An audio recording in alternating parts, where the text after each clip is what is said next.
आप देख रहे हैं सुदेवी दासी जो जर्मन से बिलोंग करती हैं। भारत में 43 वर्ष पूर्व आई। भारत में आने के 20 साल तक भजन किया, कीर्तन किया और उसके बाद एक बछड़ा सड़क पर बीमार था, उसकी टांग टूटी थी, उस पर कीड़े पड़े हुए थे, उसको ले आए। फिर उसके बाद धीरे धीरे करते करते 100 और अब ये 3000 हो गए हैं। सन 2019 में पद्मश्री से नवाजा गया। आपने परिवार का मेंबर समझना चाहिए जो गाय पालन करते हैं। शास्त्र भी ये कहता है घर की पशु आपने बच्चा बराबर अपने परिवार का मेंबर समझना चाहिए। और आप देख सकते हैं बेहद साधारण, बेहद सरल, बेहद सहज माता जी का ये संन्यस्त जीवन है। पद्मश्री होने के बावजूद भी इतनी सहजता और इतनी सरलता इनमें देखी जा सकती है।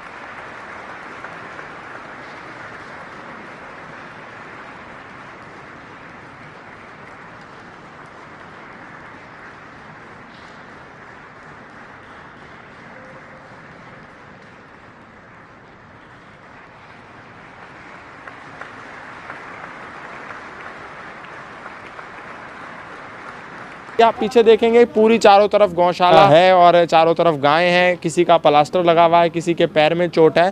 सबकी सेवा निस्वार्थ भाव से यहाँ पर की जाती है।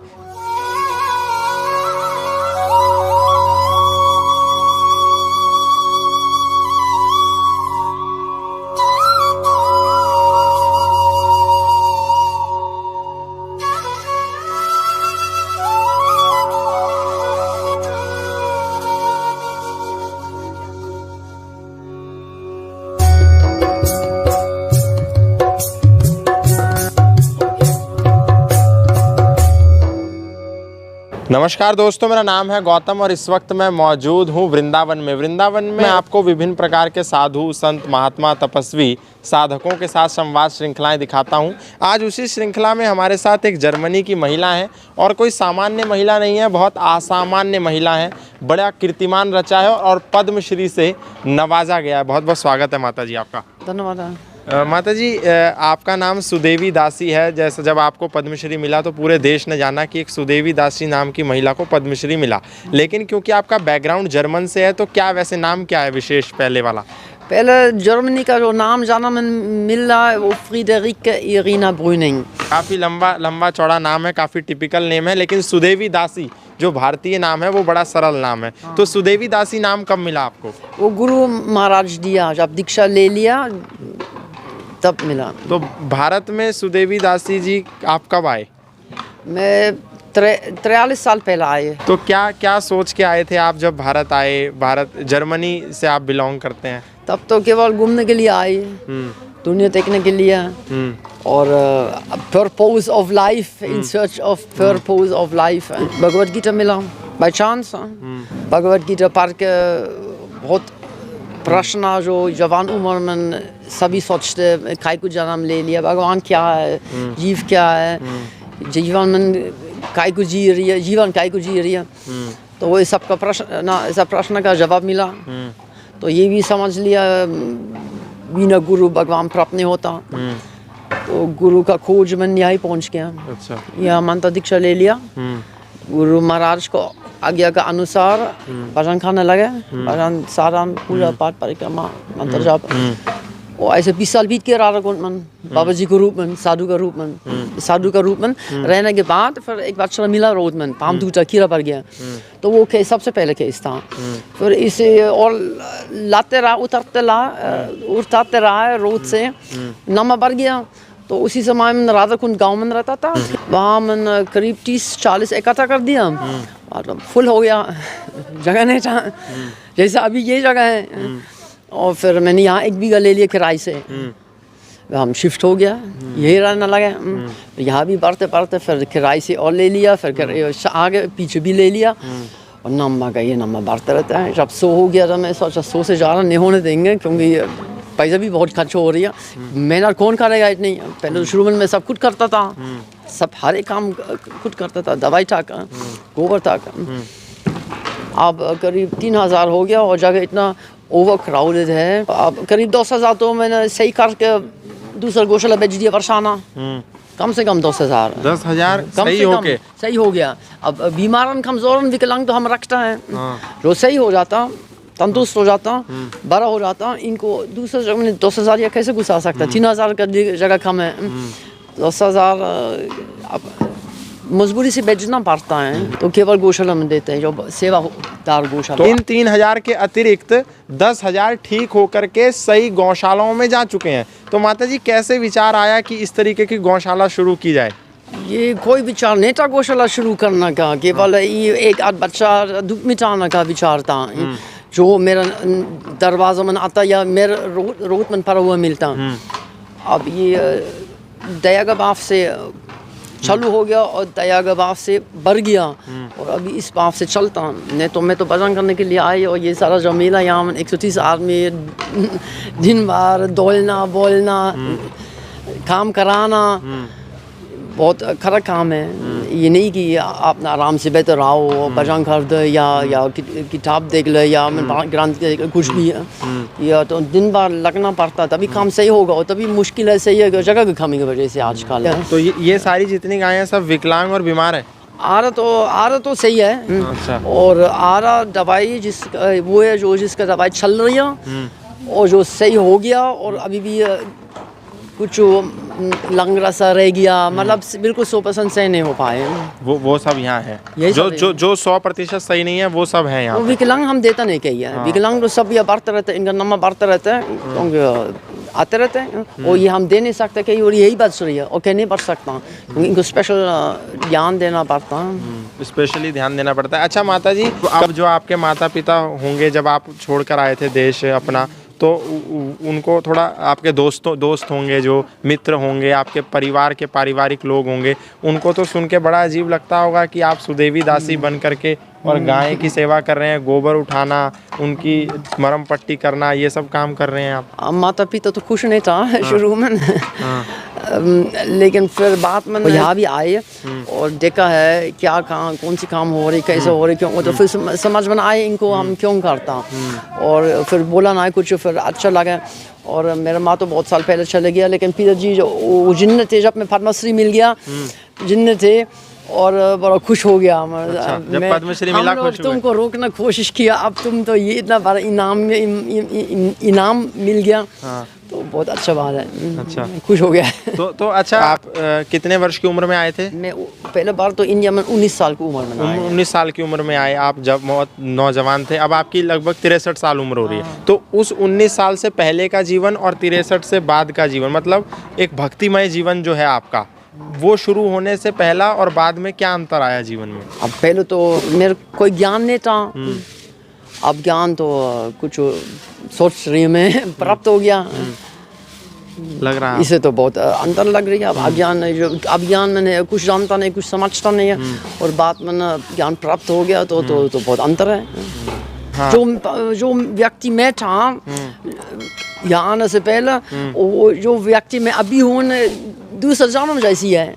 अच्छा माता जी, आजकल जो भारत के लोग हैं वो कहीं ना कहीं गाय को रखने से, गाय को सेवा करने से, गाय को पालने से परहेज करते हैं।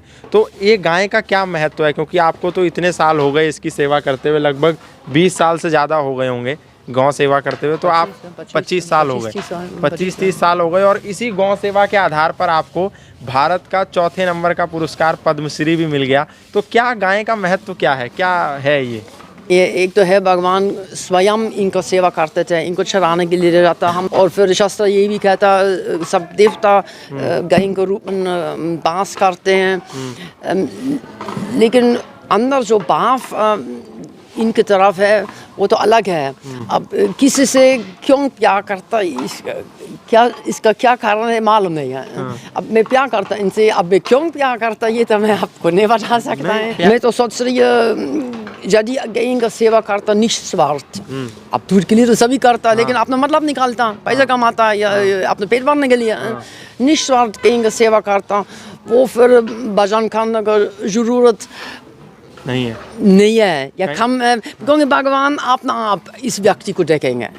भगवान अपना आप देखेगा, ये हमारा गाय को सेवा करता अपने मतलब निकालने के लिए नहीं है, गाय को सुखी रखने के लिए, दुखी गाय के दुख मिटाने के लिए, या सेवा का भाव से, भक्ति भाव से वो भगवान अपना आप देखेगा इस व्यक्ति को।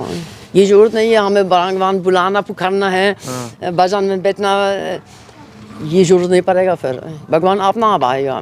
गौ सेवा आशा भी एक रखा है, तरीके की ये भगवान मेरे को अब तक तो मेरे पास नहीं आई है, लेकिन आशा रखा है साइड है। आशा है। अच्छा माता जी, आप अब क्या संन्यास्त जीवन में है कि ब्रह्मचर्य जीवन में है? मैं संन्यास ले रखा हूँ। अच्छा, आपने संन्यास लिया 33 साल की उम्र में। 33 साल की उम्र में संन्यास ले लिया था, तभी आपका नाम ना सुदेवी। तो दूसरा एक नाम और नहीं मिल गया, लेकिन वो यूज नहीं करते हैं। क्या नाम वो क्या? स्वामी कृष्ण प्रेमानंद सरस्वती। स्वामी कृष्ण प्रेमानंद सरस्वती भी नाम है, लेकिन वो सन्यासी का नाम है और गुरु दीक्षा का नाम सुदेवी दासी है। अच्छा माता जी, आज भारत में आप भी देखते होंगे, आपको भी भारत में रहते हुए 43 ईयर्स हो गए, तो आप देखते होंगे भारत के जो नौजवान पीढ़ी है वो पाश्चात्य देशों की तरफ भाग रही है। आप जर्मन छोड़ करके अपना परिवार, घर, अपना वो बैकग्राउंड, वो सब छोड़ करके यहाँ आकर के कितना सरल जीवन यापन कर रहे हैं, लेकिन भारत के जो नौजवान है, आने वाली पीढ़ी है, वो विदेशी पाश्चात्य संस्कृति का अनुसरण कर रही है। उनको क्या कहना चाहेंगे आप? मैं तो ये कह सकता, इसमें जो यहाँ जन्म ले लिया, बड़ा बाग से जन्म लिया, क्योंकि बचपन से राम नाम सुन रही है, बचपन से कहीं रामायण चल रही है, भागवतम चल रही है, सब ज्ञान समझ मई का दूध के संग मिलता है, पीता है, और इसको इतना ज्ञान अपना आप प्राप्त हो रहा, ढूंढना नहीं पड़ता, सब ज्ञान है ही है, इसको कुछ वैल्यू देना चाहिए। अब इतना बड़ा संस्कृति है, इसको छोड़ के दूसरे जगह मटेरियल सामान चीज़ों के लिए पीछे भाग रही है, पैसे के पीछे, फिर तो ये सब व्यर्थ है। ये तो मन के लिए सब छूटेगा। अब यहाँ जो ज्ञान है शुरू से, वो इस मौका तो पकड़ना चाहिए, इसको वैल्यू देना चाहिए। यहाँ भारतीय का संस्कृति जो है, इसको वैल्यू नहीं करता आजकल, इसको समझता नहीं कुछ। ये खेत की बात है। पहले तो इंडिया जगत गुरु था, आयुर्वेद का ज्ञान और बहुत विज्ञान की बात, विज्ञान पहले थे। ये सब छोड़ के अब जो विदेश में जो नया चीज़ें हैं, वो इनके पीछे भागे। लेकिन ये ब्रिटिश का प्रभाव की वजह से, क्योंकि ब्रिटिश यहाँ में ऑक्यूपाई कर दिया, तो इनको सिखा दिया हमारा कल्चर सुपीरियर है, और कैसे खून में घुस किया लोगों का, आज तक प्रभाव पड़ा है। अभी भी इंग्लिश एजुकेटेड लोग इंग्लिश बोलता। आप इतनी अच्छी हिंदी कैसे सीख गए? ये रहते सीख गया। और इतना अच्छा भी ना, मेरे गांव की भाषा बोलता मैं, या जैसे गांव के लोगों के संग रहता और इनका भाषा बोलता। अब अच्छा माता जी, आप तो विदेश से ताल्लुकात रखती हैं, विदेशी संस्कृति को आपने बहुत करीब से देखा है और भारतीय संस्कृति को भी देखा है, तो दोनों में आपको क्या अंतर लगता है? कि यहाँ तो आत्मज्ञान है, इंडिया में आत्मज्ञान है। बड़ा ऋषि मुनि पुराना समय से ज्ञान शिष्य से, गुरु शिष्य से आगे दे दिया। मेन चीज़ है आत्मज्ञान, मेन चीज़ है। रिलीजन तो सब जगह में है, कोई इस्लाम, कोई मुसलमान की है, कोई क्रिश्चियन है, लेकिन ये सब नया है, इसमें इतना ज्ञान भी नहीं है। कभी सोचा था कि सुदेवी दासी जो अपना देश छोड़ करके भारत आएंगी, उनको ये पद्मश्री भी मिल जाएगा? ऐसा तो नहीं सोच सकता था। और जब मिला तो कैसा लगा पद्मश्री? वो तो बड़ा खुश हो गया। अच्छा। मैंने गौ माता, भगवान का कृपा, गौ माता कृपा जब कुछ मैं समझा, यहाँ मेहनत करने से या रिकॉग्निशन हो गया सरकार से, इसे सहायता भी हुआ बहुत। गौशाला का नाम कुछ प्रचार हो, अपना आप में तो प्रचार करता नहीं हूँ। आखिर में राधा सुरभि गौशाला से आप देश के लोगों को क्या संदेश देंगे? गाय को दया भाव से देख लियो, आपने बच्चा समझ के। मैं ये भाव रखता, ये सब हमारा बच्चा है। 3,000 बच्चा है, 3,000 आपके बच्चे हैं। आपने परिवार का मेंबर समझना चाहिए जो गाय पालन करता है। शास्त्र भी ये कहता है, घर की पशु आपने बच्चा बराबर अपने परिवार का मेंबर समझना चाहिए। बीमार है तो बीमार होता दवाई देता, बुद्ध होता तो अपने मैं तो नहीं भगाता, अपने मैं तो भी नहीं भगाता, रोड में छोड़ देता। बुद्धि हो गया, काम की नहीं है, कुछ हो खा ना सके, भगा इसको, ऐसे तो नहीं करे। तो गई क्यों भगाता बुद्ध होने के बाद? तो ये कहना चाह रहे हैं। गाय अगर बुढ़ी हो गई तो आप उसको क्यों भगा देते हैं? जब तक दूध देती है तब तक आप उसको अपने पास रखते हैं। यदि माँ बाप बूढ़े हो जाएं तो उनको तो नहीं भगाए जाते, या बच्चा बीमार पड़ जाए उसको तो नहीं भगाते। तो कहीं ना कहीं माता जी का यही संदेश है कि गाय की सेवा करें। पद्मश्री होने के बावजूद भी इतनी सहजता और इतनी सरलता इनमें देखी जा सकती है, और आम तौर पर ऐसा बहुत से लोगों में नहीं होता। कुछ भी हल्की सी उपलब्धि प्राप्त होने के बाद अहंकार सिर पर हावी हो जाता है, लेकिन माताजी एक उदाहरण के तौर पर हमारे सामने प्रस्तुत हैं कि कितना सरल इनका जीवन है, गौमय जीवन है, गाय के बीच में रहते हैं। और सबसे बड़ी बात जो इन्होंने कही कि जितने ये 3 से 3.5 हज़ार यहाँ पर गायें हैं, ये सब इनके बच्चों की तरह हैं, इनको बच्चों की तरह रखते हैं, बच्चों की तरह इनकी सेवा करते हैं। और तो यही इनका संदेश था। माताजी की कौन सी बात आपको सबसे ज़्यादा अच्छी लगी? आज के लिए इस राधा सुरभि गौशाला वृंदावन से इतना ही। फिर मिलेंगे किसी नए महात्मा, किसी नए साधु, किसी नए सन्यासी के साथ। तब तक के लिए धन्यवाद, नमस्कार। यदि आप हमारे चैनल पर आज नए आए हैं तो इसको आज ही सब्सक्राइब कर लें और भविष्य में किसी भी नई वीडियो का नोटिफिकेशन सबसे पहले पाने के लिए बेल आइकन को ज़रूर दबाएँ। गौतम खट्टर के चैनल को सब्सक्राइब करें भाई, वीडियो को सबसे ज़्यादा लाइक करें, शेयर करें।